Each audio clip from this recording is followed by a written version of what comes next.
diplomatic tightrope for Modi as he visits Kyiv after Moscow. Indian Prime Minister Narendra Modi is visiting Ukraine on Friday, just weeks after he met Russian President Vladimir Putin in Moscow. The visit is significant because Kyiv and some Western capitals had reacted sharply to Mr. Modi's visit to the Russian capital in July.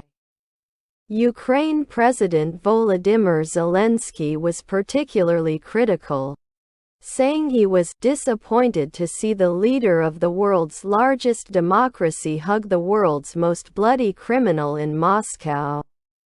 So, is Mr. Modi visiting Kyiv to placate Mr. Zelensky and other Western leaders?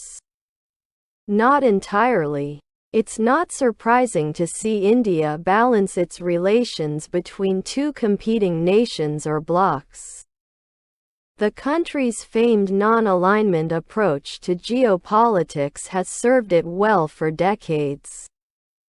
This week's visit, the first by an Indian Prime Minister to Ukraine, is more about signaling that while India will continue to have strong relations with Russia, it will still work closely with the West.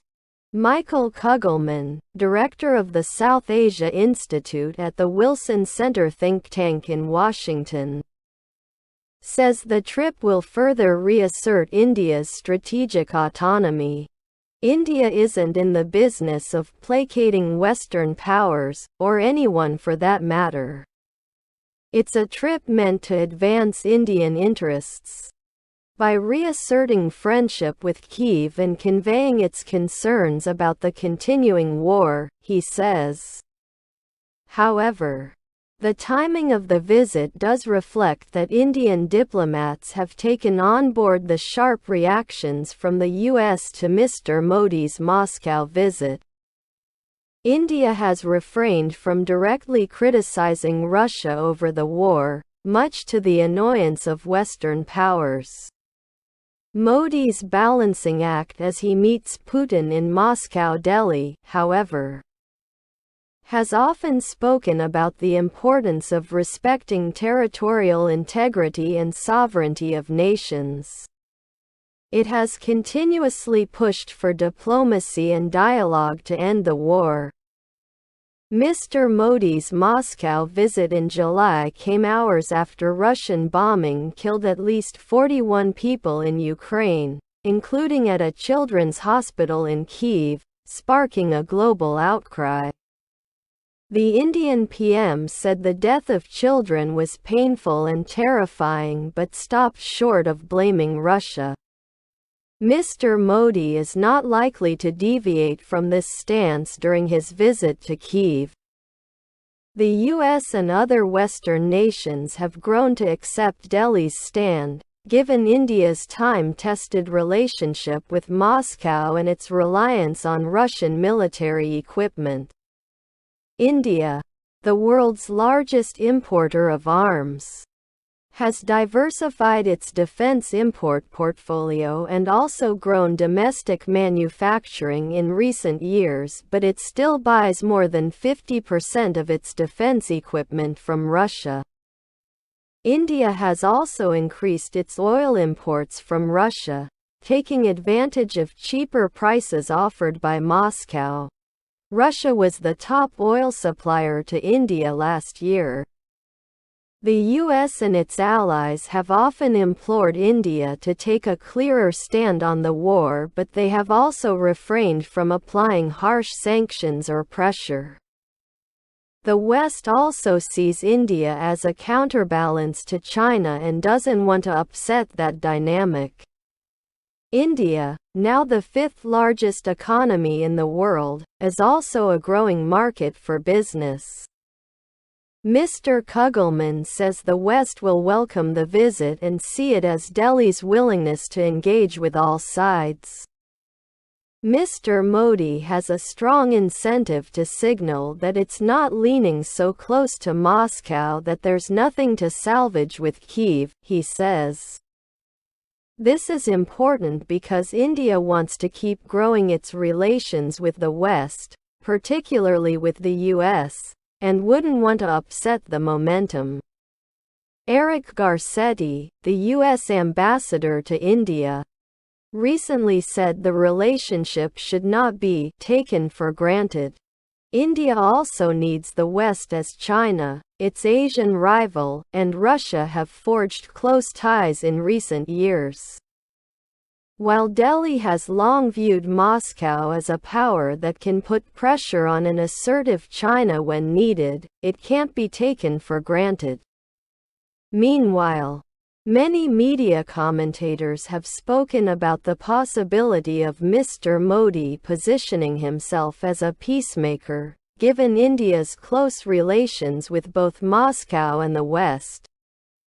But it's unlikely that he will turn up with a peace plan. Is India really up to it, and are the conditions right? India doesn't like other countries trying to mediate in its own issues, chief among them Kashmir. And I don't think Mr. Modi would formally offer mediation unless both Russia and Ukraine want it. And at this point, I don't think they do, Mr. Kugelman adds.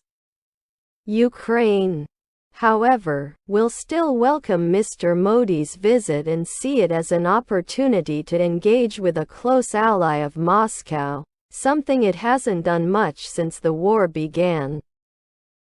Mr. Zelensky, though, is unlikely to hold back his criticism of Mr. Putin in front of the Indian PM.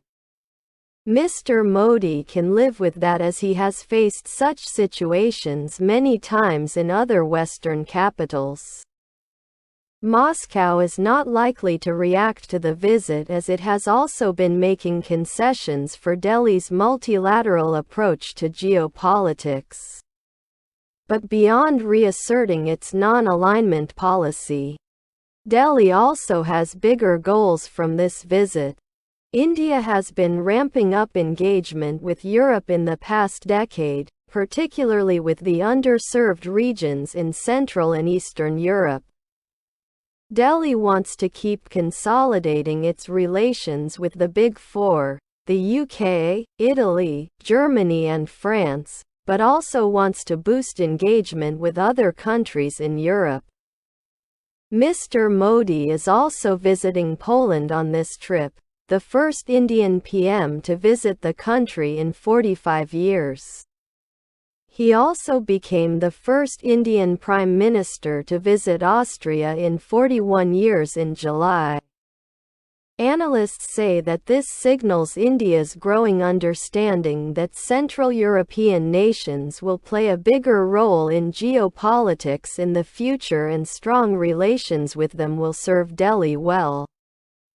The Indian government has also revived trade deal negotiations with Europe.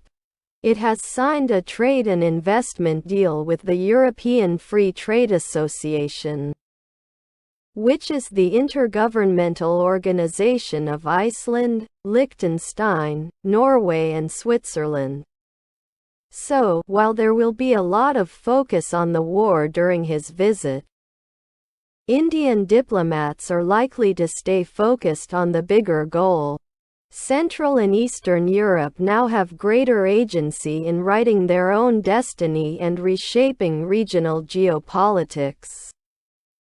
Mr. Modi's visit to Warsaw and Kyiv is about recognizing that momentous change at the heart of Europe and deepening bilateral political, economic and security ties with the Central European states. Foreign policy analyst C. Raja Mohan wrote in the Indian Express newspaper, summing up Mr. Modi's wider goal.